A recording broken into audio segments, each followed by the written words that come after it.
Bueno, hermanos, les invito a abrir sus Biblias en la primera carta de Pablo a Tesalonicenses y hoy vamos a continuar con esta serie de estudios. Damos gracias al Señor por las provisiones para nuestra iglesia y cómo se acerca cada vez más el tiempo de reunirnos allí adentro, por si acaso alguien viene por primera vez.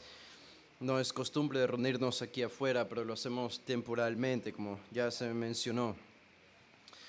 Bueno, si ustedes miran a los primeros 3 capítulos de la carta de Pablo a los tesalonicenses, hay 3 cosas que Pablo, no solo en estos 3 capítulos, sino casi en todas sus cartas, hay algo que Pablo martilla vez tras vez en las cosas que él escribe a los cristianos. Y son 3 virtudes. Es una selección tripartita de manifestaciones de la vida cristiana que resumen todo nuestro progreso desde que llegamos a la salvación hasta que lleguemos al cielo. Estas 3 palabras son fe, amor y esperanza. Fe, amor y esperanza. Podríamos tomarnos el tiempo para leer todos los pasajes en los que Pablo habla de estas 3 virtudes a las diferentes iglesias que él escribe. Fe, amor y esperanza. No lo vamos a hacer porque el tiempo nos faltaría, pero Pablo piensa, Pablo resume, Pablo esquematiza, bosqueja toda la vida cristiana a la luz de estas 3 palabras o 3 virtudes. Y en un sentido esto es lo que ha estado haciendo en la primera carta de Tesalonicenses, en los primeros 3 capítulos. Él ha hablado de la fe de ellos, ha hablado del amor de ellos y vamos a terminar hoy hablando de la esperanza, aunque en este último pasaje del capítulo 3, él va a hablar de estas 3 virtudes de nuevo. Pero básicamente Pablo en el capítulo 1 habla de las virtudes de la iglesia de Tesalónica. Y cómo ellos se hicieron conocidos al atravesar todo este proceso de la fe y del amor siempre creciente. En el capítulo 2, Pablo se enfoca en su propio ministerio entre ellos. Si en el capítulo 1 encontramos el modelo de una iglesia fiel, en el capítulo 2 encontramos el modelo de un pastor fiel, de un líder espiritual. Y al final del capítulo 2 y comenzando el capítulo 3, Pablo se centra en el problema de su visita impedida a la ciudad de Tesalónica y utiliza esto para expresar más el afecto que él tenía, el amor que él tenía hacia esta congregación, sus intentos impedidos por Satanás, hasta lo que estudiamos la última semana, cuando Pablo responde al reporte que había recibido de Timoteo de los tesalonicenses, y esta respuesta de Pablo la estudiamos desde el versículo 6 hasta el versículo 10.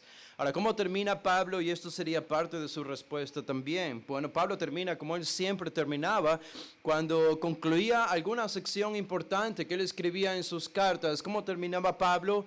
Bueno, como todo cristiano debe terminar. Cuando ves que algo bueno pasa, cuando ves que algo malo sucede, cuando las cosas van bien o cuando las cosas van mal, Pablo nos enseña con su ejemplo que siempre terminaba orando, con la oración. Y Pablo hace una oración. Esta es una oración y esta no es una oración al mismo tiempo. No es una oración cotidiana, no es una oración normal, es algo diferente porque Pablo aquí habla de Dios y de Jesús y del Padre y del Señor, pero si ustedes se fijan, hace referencia a Dios en tercera persona, no en segunda persona como sería lo normal cuando uno ora. Uno le dice, Dios, dame esto, Dios, bendíceme, esa es la segunda persona, pero Pablo aquí usa la tercera persona. Esto significa que Pablo sigue refiriéndose o describiendo algo importante a los tesalonicenses, pero lo hace en el contexto de cómo se vería una oración del apóstol Pablo. Si esta es una iglesia fiel y este es un pastor fiel, ¿cómo el pastor fiel responde a una iglesia fiel? La última pieza de este rompecabezas sería cómo en medio de esta respuesta de este pastor a esta iglesia, el pastor ora por la iglesia. Pero ¿cómo ora el pastor por la iglesia? ¿Cómo ora el pastor por la iglesia? Y esta no es una oración común. Como decía, su formato es diferente, pero nos gustaría saber qué pedía Pablo por los hermanos de Tesalónica en sus oraciones y qué pedía Pablo por los corintios y por los gálatas y por los efesios y qué es lo que consumía Pablo en sus oraciones, qué consumía su mente, hermanos. Ese es un gran ejemplo para nosotros. A veces uno se da cuenta a menudo que gastamos bastantes palabras en orar por nuestro bienestar material, físico, de salud, protección física, etcétera, etcétera. Pero con cuánta frecuencia enfatizamos en nuestras oraciones lo que Pablo enfatiza en su oración por los hermanos de Tesalónica en estos 3 versículos que vamos a estudiar. Digo, las otras cosas son importantes, pero deberían ser secundarias a la luz de estas oraciones que Pablo eleva en sus cartas. Y esta oración, Pablo muestra cuál es el mayor enfoque que este líder espiritual tenía para con su iglesia. Y estas 3 cosas son el fortalecimiento de su fe, el crecimiento de su amor y la firmeza de su esperanza. Estas 3 cosas tienen que ver con la fe, el amor y la esperanza de los tesalonicenses. Si tú estás bien en tu fe, en tu amor y en tu esperanza, toda tu vida cristiana está bien. Estás rebosando todas las virtudes de las que habla el Nuevo Testamento. Eres un creyente que está caminando hacia la madurez. Tienes tu vida en orden y es una vida estable. Estás dando testimonio a otros. Te has convertido en un ejemplo y un modelo a seguir por los demás. Si todo está bien en la fe, el amor y la esperanza, estas 3 virtudes son vitales. Resumen nuestra vida cristiana. Noten lo que escribe Pablo aquí, leyendo 1 Tesalonicenses 3, el versículo 11. Dice el versículo 11, mas el mismo Dios y Padre nuestro y nuestro Señor Jesucristo dirija nuestro camino a vosotros. Y el Señor os haga crecer y abundar en amor unos para con otros y para con todos, como también lo hacemos nosotros para con vosotros, para que sean afirmados vuestros corazones irreprensibles en santidad delante de Dios nuestro Padre, en la venida de nuestro Señor Jesucristo con todos sus santos. Hay tanto aquí, y yo sé que hoy no hace calor, pero aún así no me pasaré del tiempo que debo pasarme. Pero hay tanto aquí que podemos estudiar y solamente considerando incluso el versículo 13, lo que dice Pablo es tan profundo y tan importante. Pero veamos si podemos cohesionar lo que Pablo ya cohesiona por sí mismo, unir lo que Pablo une, estas 3 virtudes importantes y cómo funcionan en nuestra vida espiritual. Y la primera de la que Pablo habla aquí es la fe en el versículo 11. Esto no es nuevo para ustedes. Hemos hablado de la fe antes. Pablo ha mencionado vez tras vez la fe de ellos, el fortalecimiento de su fe ya solo en el versículo 10. Pablo termina diciendo y completemos lo que falte a vuestra fe. Entendemos, espero, lo que significa esa palabra fe al final del versículo 10, porque de eso habla Pablo en el versículo 11. Él dice en el versículo 11, mas el mismo Dios y Padre nuestro y nuestro Señor Jesucristo dirija nuestro camino a vosotros. Aquí en el versículo 11 entonces estamos hablando de la fe, porque Pablo quería visitarlos para completar su fe, como dice al final del versículo 10. Ahora, ¿cómo tú puedes demostrarle a alguien que sinceramente lo amas y que quieres verlo? ¿Cómo puedes? Una manera de hacerlo, y lo que Pablo hace aquí es cuando permites que esa persona tenga acceso al secreto de tu corazón, especialmente cuando elevas oraciones a Dios, y esa persona teniendo acceso a tu corazón escucha la petición que tú le haces al Señor. Y esa petición que tú le haces al Señor es: Señor, dirígeme hacia Él. Dirígeme hacia ellos. Y esto es esencialmente lo que Pablo está haciendo aquí. Él abre su corazón a los hermanos de Tesalónica y les deja saber lo que él pedía recurrentemente en sus peticiones a Dios. Y Pablo, por decirlo así, les deja escuchar a los tesalonicenses sus peticiones secretas a Dios. Y ellos se dan cuenta que dentro de sus peticiones estaba esta, de que él deseaba que Dios dirija a Pablo y a los demás misioneros de nuevo a los hermanos de Tesalónica. ¿Para qué? Para completar lo que faltaba de su fe. ¿Qué muestra de afecto? Pablo da acceso a los tesalonicenses a su corazón para que ellos oigan su propia oración. Él quería verlos. Y esto es lo que dice el versículo 11, pero la manera en la que Pablo lo dice es particular. Pablo empieza diciendo aquí más el mismo. Ese es un énfasis en la persona de Dios. Él es Dios, es Él. No somos nosotros, es Dios. Dios tiene que hacer lo que voy a pedirle a Él que debe hacer y yo no puedo hacer porque solo Él puede hacerlo.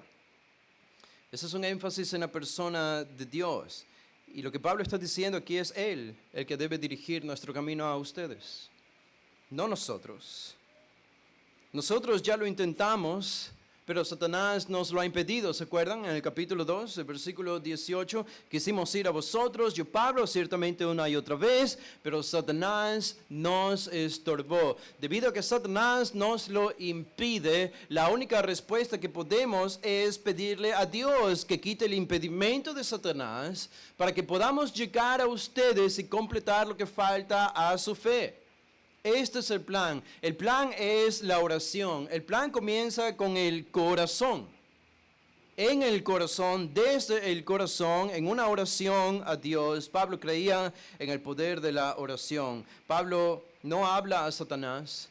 Pablo no maldice a Satanás. Pablo, con la autoridad de apóstol que tenía, no demanda que Satanás salga fuera del camino como hacen muchos falsos maestros hoy. Nunca van a encontrar esta idea en el Nuevo Testamento de algún líder hablándole a Satanás. Es algo ajeno a la Escritura. No tiene sentido. Dios oye la petición de Pablo porque es Dios solamente quien puede lidiar con Satanás. No nosotros. No somos más fuertes que Él. No podemos pisotear a Satanás. Eso es usurpar el lugar que Dios tiene solamente, o que Cristo tiene en la Escritura. Según las promesas de la Biblia, es Cristo quien va a pisar la cabeza de Satanás. Va a pisar la cabeza del anticristo en el tiempo del fin, no nosotros. Nosotros intercedemos y pedimos al Señor, pero es Dios quien lo va a hacer. Y Pablo está siendo claro aquí: yo no puedo ir a ustedes a menos que Dios me lo permita. Y esto nos provee algunos principios interesantes y meternos en estos detalles sobre lo que es la dependencia de Dios y lo que es la guía divina y cómo sabemos lo que Dios demanda o quiere de nosotros. Aquí tienen ustedes al apóstol Pablo queriendo hacer algo bueno, queriendo cumplir con su llamado divino, quiere ir a Tesalónica, enseñarles de nuevo, afirmar la fe de ellos, estar con ellos, alentarlos en su vida cristiana y en su caminar diario. ¿Esto era algo bueno? ¿No era algo malo? Y tiene sentido entonces que Satanás no le haya permitido a Pablo llegar a Tesalónica. Pero hay un asunto más, y es que encima de Satanás, por ahora al menos, Dios tampoco le permitía a Pablo ir a Tesalónica. Y eso era claro para Pablo. Entonces Pablo tiene que acudir al jefe más elevado que hay, al jefe mayor, y este es Dios.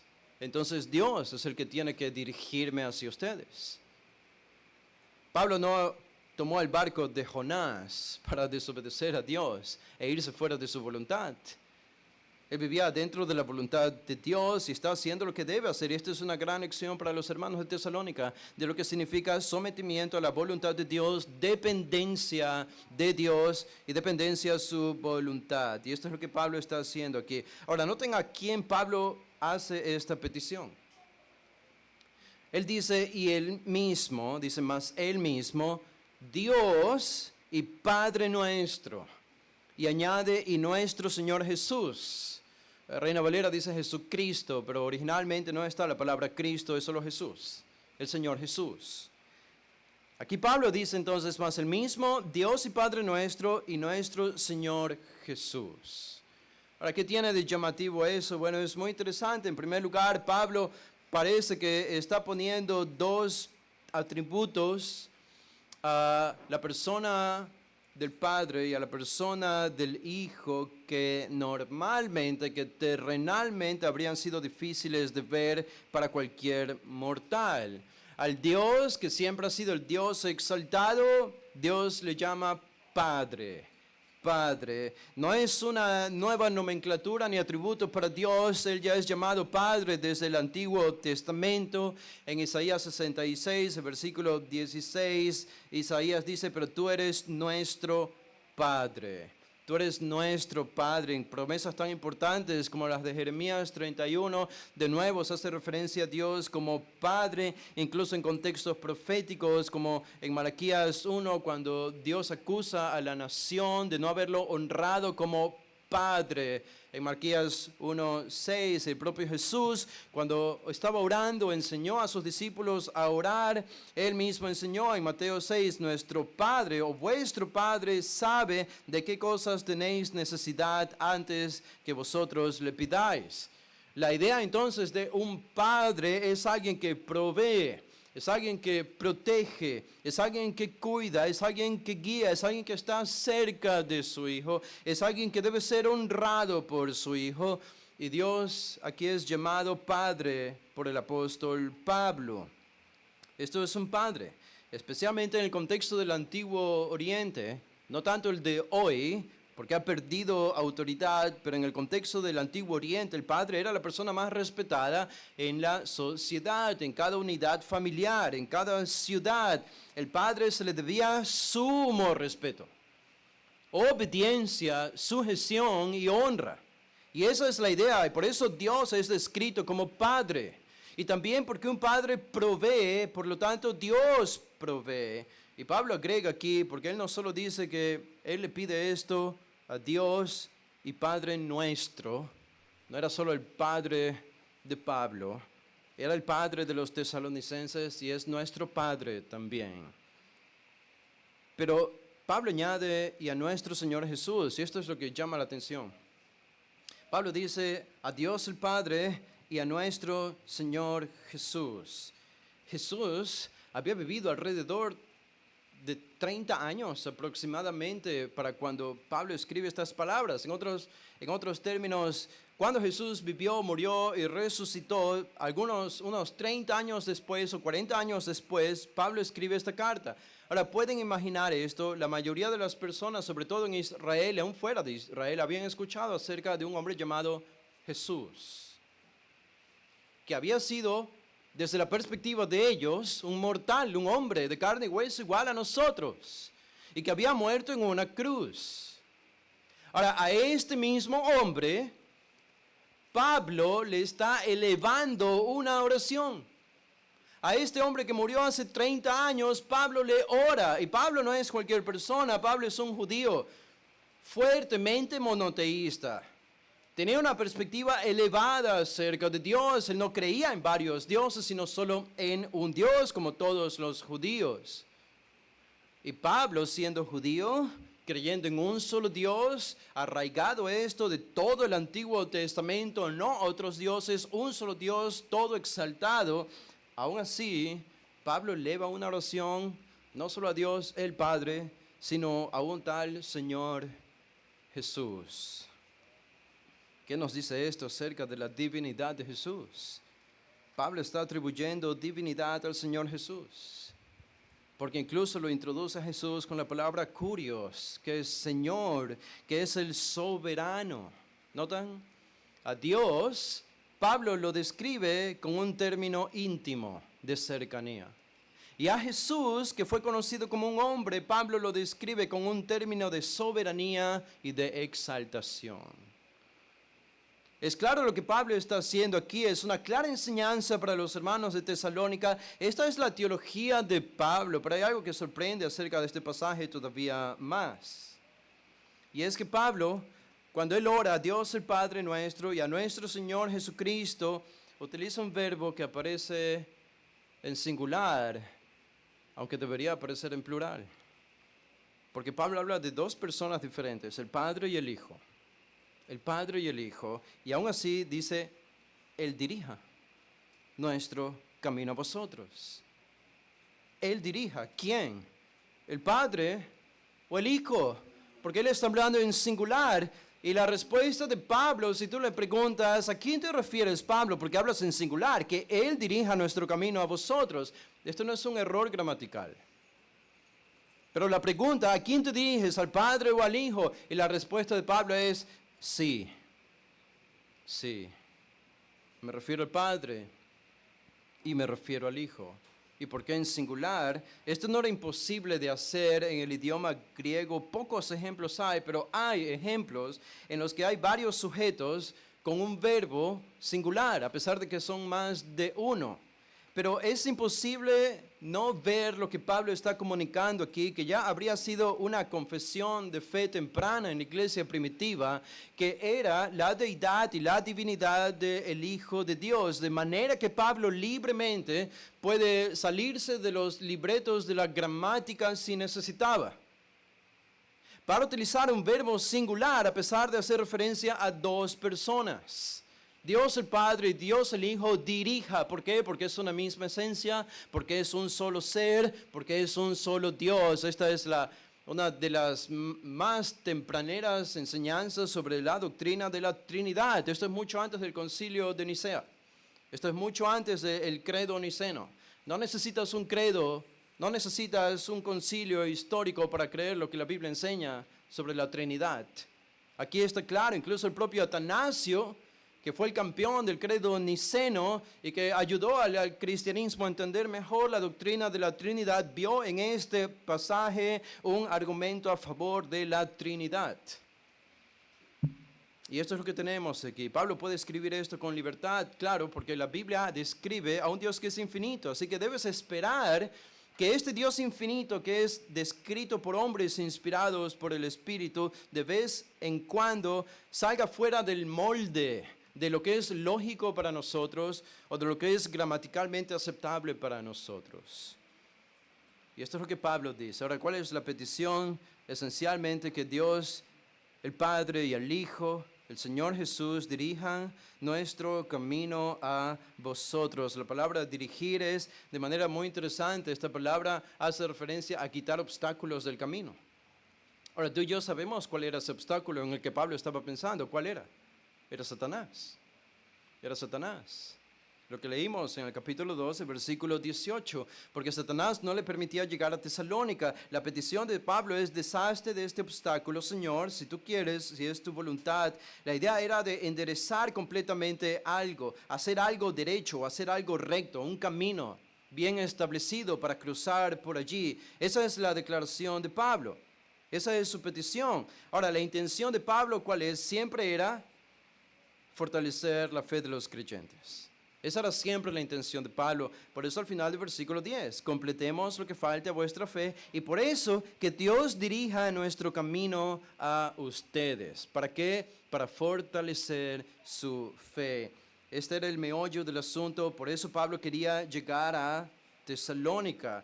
Esto resumió el ministerio del apóstol Pablo, hermanos. Eso debería resumir nuestro ministerio en iglesia. De alguna otra manera, aunque realicemos cosas más espirituales, entre comillas, como enseñar, o menos espirituales, entre comillas, como servir ordenando las sillas. No hay tal cosa como algo más o menos espiritual en realidad, pero todo sirve para alimentar y fortalecer la fe de otros.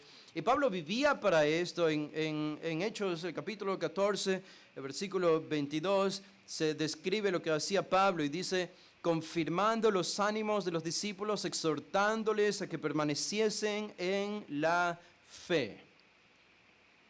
Exhortaciones para que permanezcan en la fe. Esto resume su ministerio. Por esto Pablo quería llegar allí. En 2 Corintios, el capítulo 1 y el versículo 24, dice, 2 Corintios 1, 24, dice el apóstol Pablo que no que nos enseñoreemos de vuestra fe, sino que colaboramos para vuestro gozo, porque por la fe estáis firmes.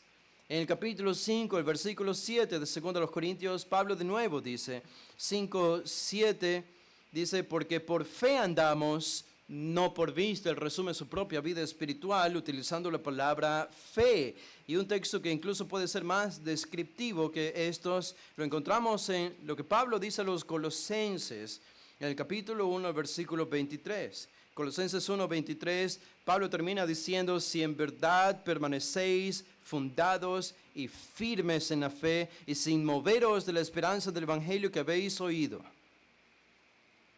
Firmes en la fe. Pablo no quería llegar a Tesalónica para llevar a los tesalonicenses a más experiencias. Note que Pablo no les dice para que ustedes crean más en Dios.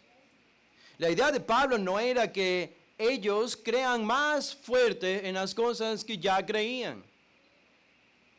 Pablo no se enfoca en experiencias, Pablo no se enfoca en misticismos. La idea nunca era que ellos crean más. Una idea bastante popular en este tiempo, ¿verdad? En muchas predicaciones, predicadores dicen, ustedes deben creerle más fuerte a Dios. Tu problema es que no le crees a Dios, debes creerle más a Dios. Y entonces Él te va a prosperar.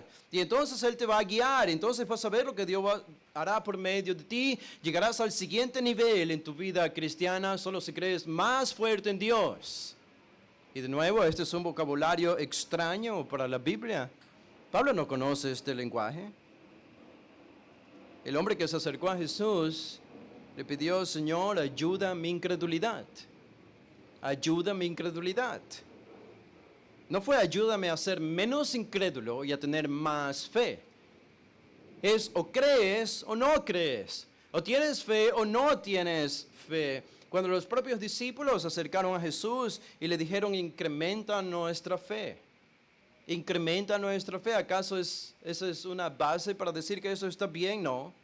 Porque Jesús de manera sabia corrigió esta idea utilizando una parábola.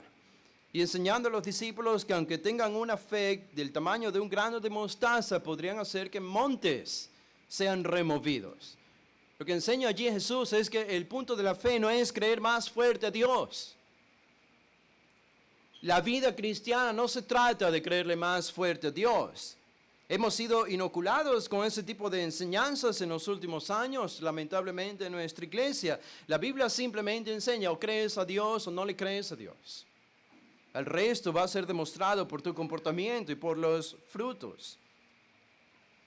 Pablo está diciendo aquí en Tesalonicenses, yo quiero ir al final del versículo 10, quiero que Dios dirija nuestro camino a ustedes para completar lo que falta a vuestra fe. Lo que falta a vuestra fe. Estaba escuchando lo que un pastor decía cuando fue invitado a una conferencia a predicar.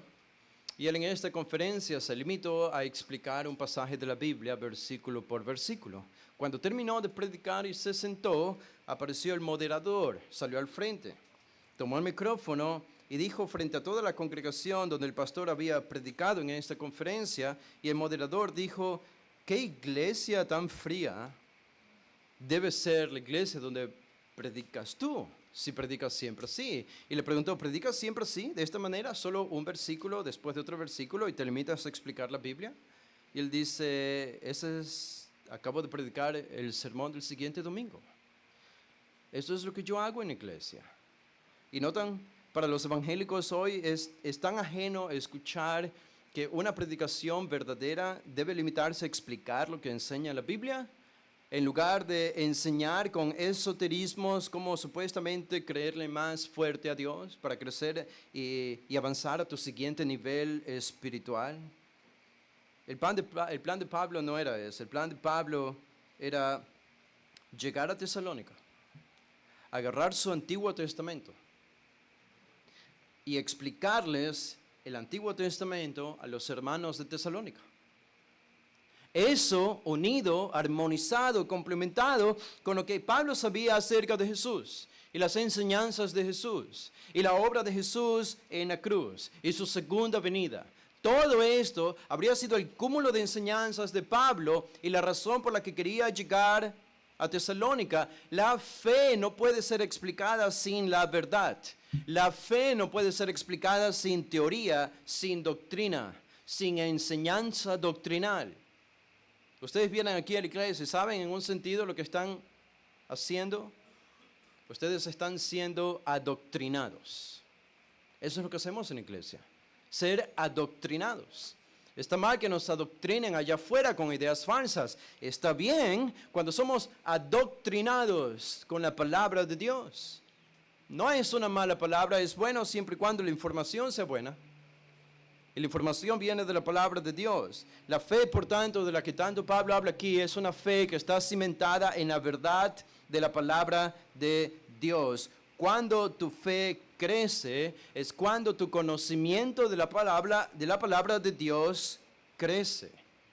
Porque cuando estudias la palabra de Dios, cuando alguien te la enseña claramente, tu conocimiento de Dios crece. Y tu conocimiento de los atributos de Dios crece. Por lo tanto, naturalmente, tu confianza en ese Dios, que ahora sabes lo que antes no sabías de Él, va a crecer también. Y eso va a arropar y afectar, impactar toda tu vida cristiana. Lo que haces como padre y esposo, lo que haces como madre y esposa, lo que haces como hijo, como trabajador. Esta era la intención de Pablo. Creo que Pedro lo dice claramente en 1 Pedro 2:2, ¿verdad? Ese deseo que ellos tenían de crecer o debían tener por crecer, debía ser por medio de la palabra. Él dice, desechando pues toda malicia, engaño, hipocresía, envidias y todas las distracciones, desead como niños recién nacidos la leche espiritual no adulterada, para que por ella crezcáis para salvación. Así que la fe no es algo esotérico, es algo que está cimentado en la palabra, y a uno le debe dar tristeza, a ustedes les debería dar tristeza, y les debería dar tanta tristeza que no deberían darles vergüenza decirle a otros hermanos, hermano, debes salir de la iglesia donde estás. Porque cuando escuchas esas predicaciones, son todo menos enseñanzas de la Biblia. ¿Y qué pasa allí? Esas personas están dejadas sin cimentación, sin fundamento. Por lo tanto, al no tener un cimiento en la palabra, su fe nunca crece. Y se forma una anomalía espiritual de enanos espirituales que perpetúan ese estado. Y cuando alguien llega diciendo algo diferente, van a reaccionar, porque son enanos espirituales todavía. Ahora, la fe es importante. Y esto es lo que Pablo quería hacer con ellos. Este es el trato, esta es su misión, este es su llamado. Pero eso nos lleva a una segunda idea de lo que Pablo quiere hacer con ellos, y es lo que pide en su oración a Dios. ¿Okay? Dios, llévame donde ellos, ¿para qué? Para fortalecerlos en su fe, como dice al final del versículo 10. Ahora, ¿Cómo su fe, cómo esa fe puede verse manifestada? ¿Cómo esa fe puede verse manifestada?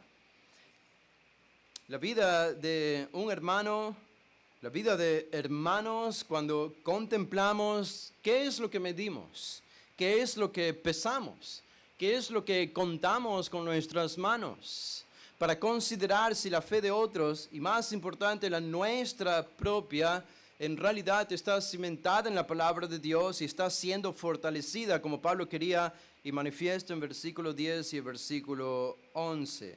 ¿Cómo sabes que tienes tu fe fortalecida? En otras palabras. Y Pablo va a esto en el versículo 12. Noten el versículo 12. Dice, y el Señor os haga crecer y abundar en amor unos para con otros y para con todos, como también lo hacemos nosotros para con vosotros. Un amor creciente, un amor creciente. Una fe fortalecida produce un amor creciente, es lo que dice Pablo aquí. Y el Señor dice, y el Señor a ustedes, el énfasis está en ustedes, a ustedes el Señor los haga crecer y abundar. Dos palabras que van juntas y que comunican un mensaje fuerte.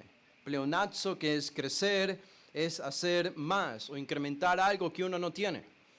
Otra forma de esta palabra, misma palabra, incluso es usada en el Nuevo Testamento y que se traduce como avaricia, cuando deseas algo que no tienes en el pecado. Incluso se lo utiliza en el mundo cristiano para hablar de el pecado mismo. La idea de querer algo con tanta fuerza que no tienes y que incluso puedes utilizar medios violentos para adquirirlo. En esencia es lo que significa esta palabra, pero aquí Pablo la utiliza en un sentido positivo, es incrementar algo que no tienes, hacerlo más y más grande.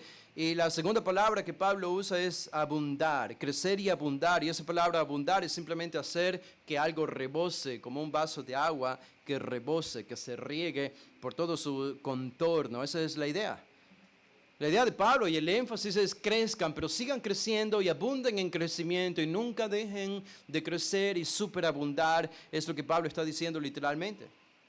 Y no es una idea No es una idea lejana para Pablo. Él repite en el capítulo 4, versículo 9, si ustedes ven, Pablo les vuelve a decir en el capítulo 4, verso 9, pero acerca del amor fraternal no tienen necesidad de que les escriba, porque ustedes mismos han aprendido de Dios que se amen unos a otros, y también lo hacéis así con todos los hermanos que están por toda Macedonia. Ok, ya lo hacen muy bien, pero noten lo que Pablo añade, pero os rogamos, hermanos, que abundéis en ello más y más. Lo mismo le dijo a los hermanos de Filipos en Filipenses 1:9. Esto no es solamente amar a tu prójimo. Esto es abundar más y más en tu amor a tu prójimo. Pablo no consentía la idea de una vida cristiana que no está siempre creciendo. Una vida cristiana que no está siempre creciendo es porque está siempre decreciendo o encogiéndose. En otras palabras, la única manera que tenemos para no quedarnos en la inmadurez es siempre crecer más y más. En el momento en que dejamos de crecer, en ese momento estamos alejándonos de Dios. En la vida cristiana no hay tal cosa como un lugar en el que yo pueda quedarme estático. Bueno, prediqué 300 sermones. Bueno, evangelicé a 500 personas. En los 10 años que estuve en aquella iglesia, en aquel lugar, hice esto para Cristo, hice lo otro para Cristo, eso debe ser suficiente, estoy en un buen lugar ahora. Pero Pablo dice, si no estás creciendo cada día más y más en tu amor hacia otros, entonces estás decreciendo en tu vida espiritual. Creo que Pablo desarrolló una sana perspectiva de la vida cristiana, que es un sano inconformismo. Es el estar inconforme con la situación de mi vida espiritual en este momento. Porque sé las cosas que no están bien y las cosas que debo cambiar. Y me siento inconforme. Es un sano rechazo al pecado que todavía es tolerado por mi alma. Y entonces necesito crecer y quiero madurar. Y voy a tratar de abundar más y más en el amor del Señor. Más y más y más y más. Esto es lo que Pablo está diciendo. Ahora, ¿por qué es importante el amor? Bueno, ustedes no necesitan que yo defina el amor para ustedes, ¿verdad? Ustedes pienso, saben y entienden lo que es el amor. El amor nos aleja del pecado. El amor nos aleja del pecado. Este es el contraste literal que Pablo hace cuando escribe a los Gálatas, en Gálatas 5:13. Por un lado, Pablo dice, abandonando todo pecado.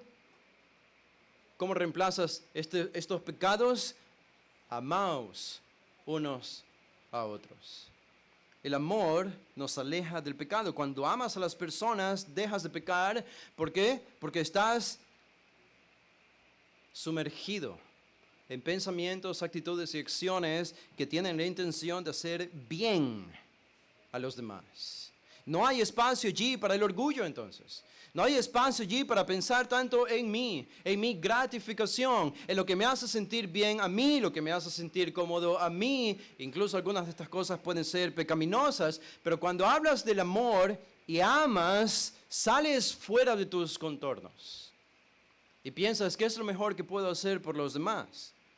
Saben, Jesús amó de tal manera, durante su ministerio aquí en la tierra, Él amó de tal manera que nadie pudo encontrar ninguna falta en Él. ¿Les parece sorprendente eso? Algunos dirían, bueno, porque es Dios. No es la respuesta correcta, al menos no es la respuesta completa correcta. Debemos explicar la vida de Jesús en esta tierra desde una perspectiva humana, porque Él fue humano. ¿Cómo hizo Jesús para nunca pecar? Porque siempre amó. Él vivió amando. Y amó de tal manera que incluso sus enemigos no pudieron encontrar una falta en Él. Si Dios es nuestro Padre, el amor debería ser nuestra madre. Incluso el amor tiene la capacidad de llevarnos a más luz y más luz, de tal manera que el amor incluso puede anular la ley escrita. El amor no necesariamente requiere de teorías que le dicten lo que debe hacer. ¿Por qué? Porque el amor sobrepasa la ley. El amor va más allá de la ley. ¿Cómo? ¿En qué sentido? Bueno, no el amor hippie, Ese no es el tipo de amor del que hablamos aquí. El amor tiene su propio sentido de obligación. Piensen en una madre que oye el llanto de sus hijos. ¿Qué va a hacer la madre? La madre no necesita leer un libreto o un manual de madres para aprender que cada vez que sus hijos lloran por una necesidad, ella debe correr a socorrerlos. Ella solo necesita amor. El amor le va a dictar lo que ella debe hacer. No necesita una ley. No necesita alguna obligación legal. ¿Por qué? Porque el amor es la obligación que lo empuja y lo impulsa a uno a hacer el bien a los demás. El amor no necesita ley. Por eso Jesús enseñó esto claramente.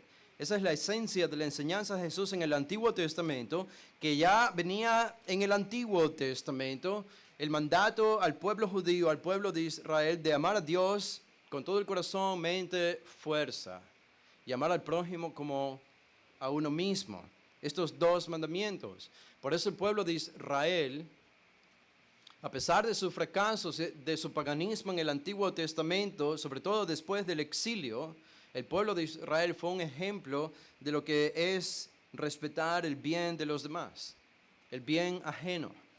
Y se convirtieron en una potencia, en un sentido de impacto a imitar, y transformaron el occidente, unido al cristianismo también. Gracias a Dios y gracias a lo que Dios hizo por medio del pueblo de Israel y la ley de Moisés, es que tú y yo hoy no somos esclavos, como en el tiempo del Imperio Romano, o el Imperio Griego, o el Imperio Asirio. Es solo gracias a esta gran influencia.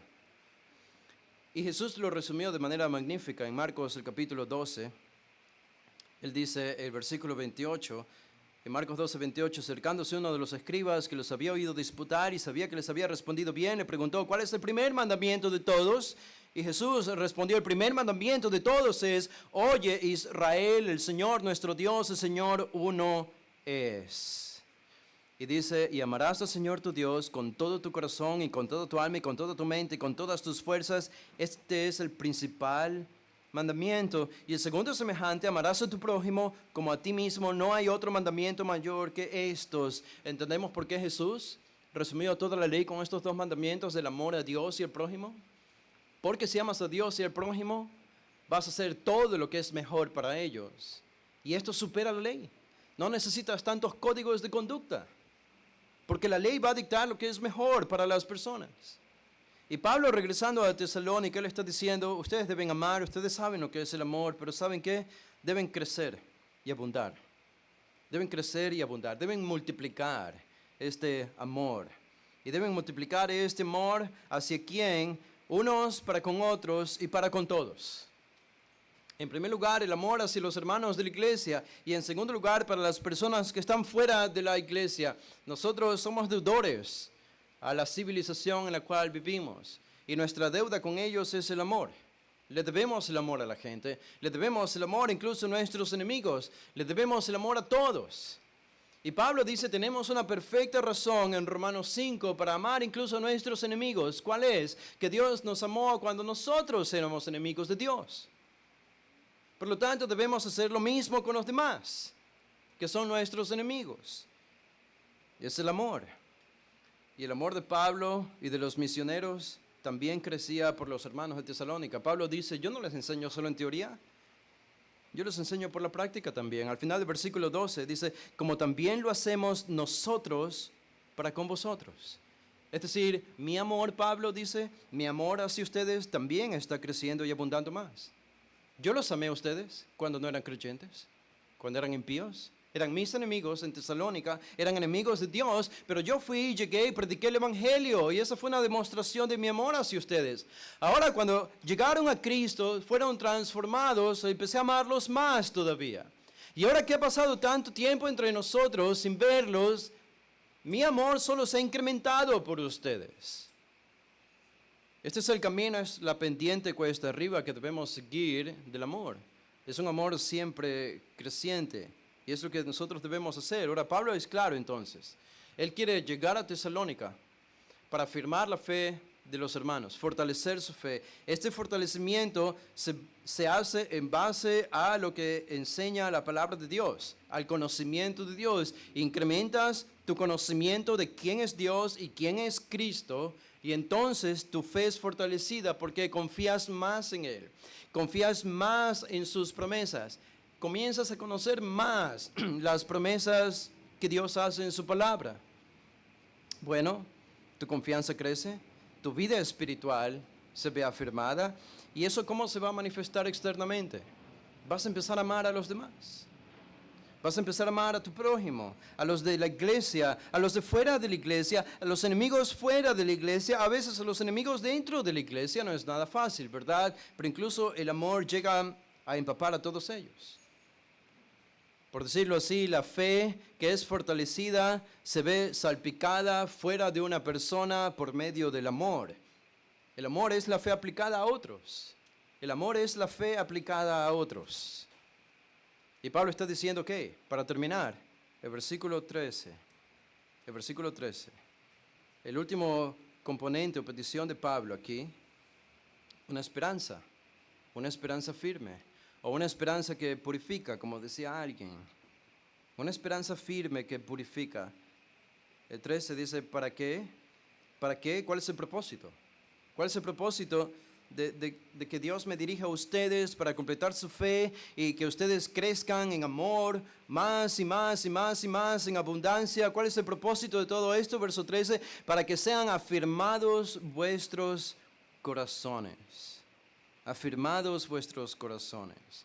Esa palabra afirmados ya la leímos antes, es la palabra que se utiliza para resistir un peso, resistir algo pesado, soportar algo. Esta es la idea, para que sean afirmados, fortalecidos, envigorizados, que no ustedes, sino vuestros corazones. Pablo va más al interior del ser humano, va a lo interno, no a lo externo, sino a lo interno, para que sus corazones sean afirmados. ¿Cómo un corazón es afirmado? Un corazón es afirmado cuando se alimenta de la palabra de Dios, crece su confianza de Dios, su fe es fortalecida, empieza a amar a los demás y dar muestras de amor a los demás, y entonces ese corazón es cimentado. A ese corazón se le construye una viga o un poste, un fundamento fuerte, resiste. En otras palabras, esto es estabilidad espiritual. La idea aquí es no ser movido por las circunstancias de la vida. La idea es un creyente que no compromete sus convicciones. Un creyente que permanece en obediencia a pesar de las tentaciones. Pablo está diciendo, para que sean afirmados vuestros corazones. Y noten la esfera en la que Pablo habla aquí. Él dice, ¿qué va a lograr esto? Esto es internamente, ¿verdad? Un corazón afirmado, ¿cómo se ve externamente? ¿Cómo se ve externamente un corazón que es afirmado internamente? Pablo dice, irreprensibles en santidad. Así que alguien que camina siendo irreprensible es alguien que tiene internamente un corazón fortalecido, que viene de amar a los demás y que viene de una fe fortalecida por ser alimentado en la palabra. Irreprensibles, ¿qué significa? ¿Ser perfecto? No significa ser perfecto, significa que no se encuentra ningún motivo de culpa para esa persona. Eso es irreprensible. No se encuentra ningún motivo de culpa para esa persona. ¿Saben? Tenemos un par o más ejemplos en el Antiguo Testamento de personas que llegaron a este nivel y sin el Nuevo Testamento, sin conocer acerca de la obra de Jesús, llegaron a ser irreprensibles.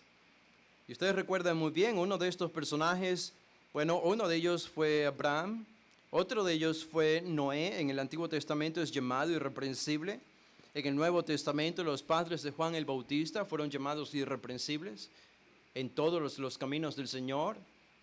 Elizabeth y su esposo, Zacarías. Pero hay uno que quizás sobresale entre ellos y es Job. Job.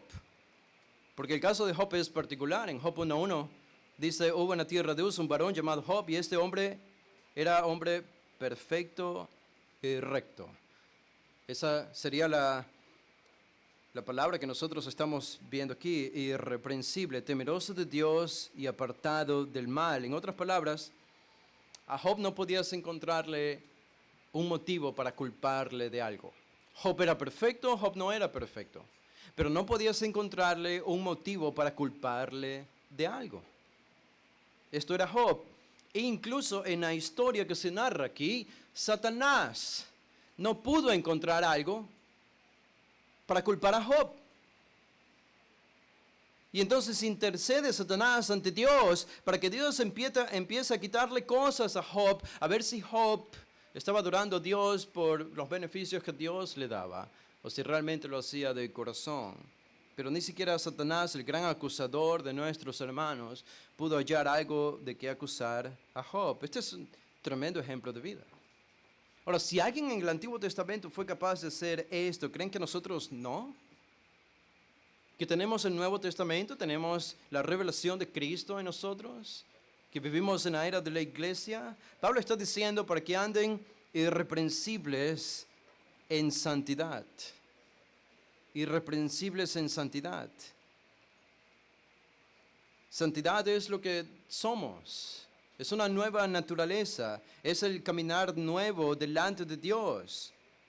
Y Pablo enfatiza más esto porque él dice, bueno, yo quiero que sus corazones sean afirmados irreprensibles en santidad, no delante de los hombres, sino delante de Dios. ¿Notan? Lo que yo soy en mi corazón delante de Dios, esto es lo que realmente soy, no necesariamente lo que otras cosas puedan verse por fuera, sino lo que en el corazón somos delante de Dios. Ahora, obviamente debe haber una reciprocidad entre lo externo y lo interno, ese es el ideal y es lo que todos debemos ser. Pero todo lo que somos es esto, lo que somos en el corazón y no delante de otros, sino delante de Dios, nuestro Padre. Esto es lo que Pablo dice aquí. Y él, entonces, dos cosas, dice. ¿Ante quién deben ser irreprensibles? Ante Dios. ¿Y en qué evento? ¿Para qué evento? ¿Para qué todo esto? Bueno, al final del versículo 13, en la venida de nuestro Señor Jesucristo con todos sus santos. En la venida de nuestro Señor Jesucristo, en la parucía, en la aparición de nuestro Señor Jesucristo con todos sus santos. La idea de Pablo es cuando Cristo regrese por segunda vez, que nosotros andemos irreprensibles en santidad, para que lo recibamos, para que veamos el fruto de nuestro esfuerzo, de nuestra irreprensibilidad, ver las recompensas eternas que Cristo traerá como el Dios que juzgará a los malos, que juzgará a los buenos, que recompensará a los buenos, que han vivido de forma irreprensible. Esta es la idea. Pablo está pensando en la esperanza. Esta es una esperanza firme. La esperanza, por lo tanto, tiene el poder de santificar. La esperanza santifica, la esperanza purifica para el tiempo presente. Es una idea que se repite en el Nuevo Testamento. ¿En qué sentido la esperanza futura purifica el corazón presente? Porque en la esperanza futura tú sabes que ese Cristo que conoce todo sobre tu corazón, que conoce todas tus motivaciones, va a regresar con un ímpetu de dar recompensas y de juzgar. Y quieres recibir a este rey con manos abiertas para ser recompensado por él y llevado a la gloria. En este sentido, que es un sentido en el que la esperanza purifica nuestros corazones, santifica nuestros corazones. La mejor manera de evitar el pecado no es pensando en no pecar. La mejor manera de evitar el pecado es pensando en tener una fe fortalecida, un amor que siempre crece y una esperanza firme que purifica. Esa es la mejor manera. Este es el resumen de toda la vida cristiana. En una vida como esta no hay espacio para el pecado, no hay lugar para las tentaciones. Estás tan ocupado y tan consumido con la gloria de Dios. Cristo se vuelve tan hermoso para ti, tan atractivo y tan bello que los vientos que vienen de Él te distraen tanto que no tienes tiempo para ninguna otra cosa, para ninguna otra pasión, para ninguna otra actividad que le traiga deshonra a su nombre. Estás tan sorprendido por quién es Él y cómo se ha revelado en las páginas de la Escritura la realidad de Dios y de Cristo en un trono que se prepara para venir y descender. Y Pablo termina diciendo aquí, con todos sus santos. Con todos sus santos. Algunos han pensado que Pablo aquí está hablando de ángeles, otros que está hablando de los santos creyentes que han muerto ya y que vendrán con Cristo. Puede ser una referencia a los dos. El texto es un tanto ambiguo, Pablo no lo especifica, pero algo es claro, esta es una idea antigua. Moisés ya decía esto desde Deuteronomio 33:2, cuando habla de la aparición de Dios en el monte Sinaí. Dios desciende del cielo y descendió con sus santos, que en este caso eran los ángeles. Algunos pueden incluir a la nación de Israel allí, pero en Zacarías 14:5 y Judas 14, citando un libro llamado Enoch, se dice que Cristo va a aparecer de nuevo con sus santos en su segunda venida. Va a aparecer con sus santos. ¿No es este un escenario sorprendente, majestuoso, magnánimo? Es un escenario cristalino. Es un escenario que abriría bocas de todas las personas, incluso de reyes y de políticos hoy. Es Cristo viniendo en su gloria, pero no solo, sino acompañado de una gran hueste de santos a su alrededor. Y nosotros aquí esperándole. Y eso es lo que dice Pablo, debería impulsar y alentar nuestra irreprensibilidad, nuestro corazón delante de Dios. Una pregunta que podríamos hacernos es si Dios respondió a esta petición de Pablo. Esta es una petición que Pablo le hace a Dios. ¿La respondió Dios? ¿La respondió? ¿Respondieron los tesalonicenses? ¿Su fe fue afirmada? ¿Abundaron en su amor? ¿Su esperanza los purificó? Solo con estos dos pasajes y terminamos. Tenemos probablemente una evidencia de que Pablo volvió a visitar Tesalónica en Hechos 20. El versículo 1 dice, Hechos 21, después que cesó el alboroto, llamó Pablo a los discípulos y habiéndolos exhortado y abrazado, se despidió y salió para ir a Macedonia, y después de recorrer aquellas regiones y de exhortarles con abundancia de palabras, llegó a Grecia. Después de haber estado allí 3 meses y siéndole puestas acechanzas por los judíos, para cuando se embarcaba para Siria, tomó la decisión de volver por Macedonia. Aquí tenemos probablemente Pablo visitando Tesalónica no una vez, sino 2 veces. ¿Para qué? ¿Qué habría hecho Pablo allí? ¿Distraerlos? ¿Encuentros místicos? ¿Decirles deben creer más fuerte en Dios? No, ya vimos. Enseñarles más palabra para que conozcan más a Dios. Su fe está cimentada y fortalecida en esta palabra de Dios. Crece su confianza, entonces aman más a los demás y entonces el corazón es impactado de manera que se vuelve irreprensible delante de Dios hasta la venida de Cristo. ¿Habría sucedido así con los hermanos de Tesalónica? Bueno, el último pasaje en 2 Tesalonicenses 1, esta es la segunda carta que Pablo les escribe y lo más probable es que le escribe esta segunda carta después de haberlos visitado de nuevo. Y él dice en el versículo 3, 2 Tesalonicenses 1:3, debemos siempre dar gracias a Dios por vosotros, hermanos, como es digno, por cuanto vuestra fe va creciendo. Y el amor de todos y cada uno de vosotros abunda para con los demás.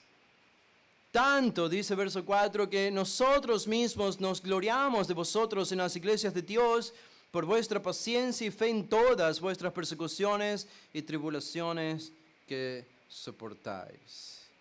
Dios, en efecto, respondió a la petición de Pablo y los tesalonicenses respondieron también a la petición de Pablo a Dios, de que su fe sea afirmada, su amor abunde y su esperanza sea purificadora en sus vidas. ¿Es eso imposible para nosotros? Claro que no. Estamos haciendo lo que se debe hacer. Y al venir cada domingo y al venir cada semana, estamos haciendo lo que debemos hacer. Estamos siendo cimentados en la palabra de Dios. Este es el inicio. Este es el camino. Estamos en el camino. Esto a mí me llena de alegría, de esperanza, saber que estamos haciendo lo que se debe hacer. Algunas cosas que rectificar, obviamente. Cada uno sabe, interior.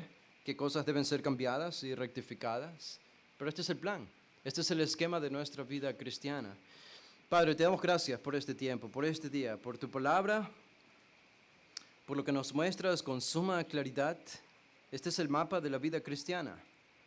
Si nos enfocamos solo en estas tres cosas, Señor, tú garantizas un cúmulo de resultados en nuestra vida espiritual que incluso a nosotros mismos nos dejarían sorprendidos. ¿Y por qué no llegar a ser como Abraham, como Noé o como Job?